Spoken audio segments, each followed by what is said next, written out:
prostitution, you made a big deal about how prostitution would be incorporated with pornography almost as if it's the same business.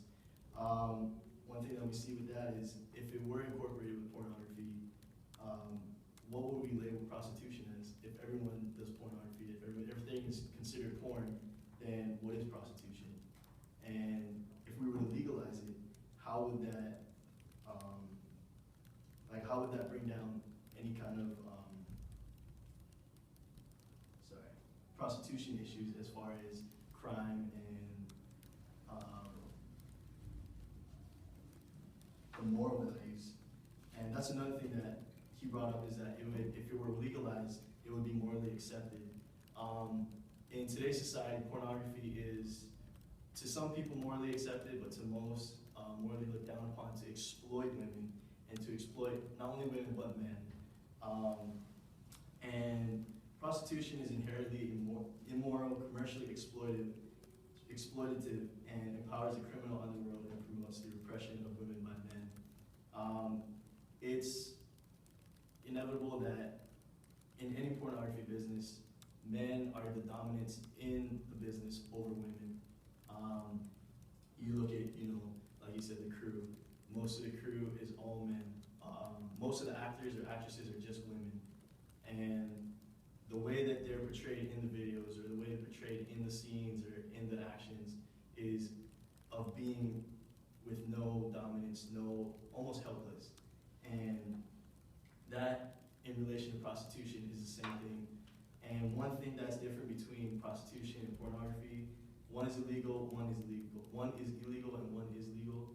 And the one thing that's not there is a camera. And it's not exploited into media. You don't see prostitution on the internet, but you have, tons of pornography websites that you can go on and watch free porn, or, be a gold member. And another thing is talking about qualified prostitutes. Who qualifies as a prostitute, and who would be fit for the job and who wouldn't be, or who would have the potential to do it. One thing that we thought about is who's the one that's determining who's fit for the job and who's not. Who else? Another thing we think of is how are these people certified to determine who's a legitimate or bona fide prostitute and who's not. And if it were to be legalized, the taxes, could potentially be affected in a way that we don't want it to, just because it's a business that, in essence, not a lot of people would want to be a part of. Like we said, going back to the morally acceptance, to say, hey, what do you do for a living? Oh, I'm a porn star. Or, what do you do? Oh, I'm a pimp. That's not morally accepted. And so seeing it flourish as a business, or as an asset, and as an asset to the country as far as taxes and helping the economy, we don't see it as much help. And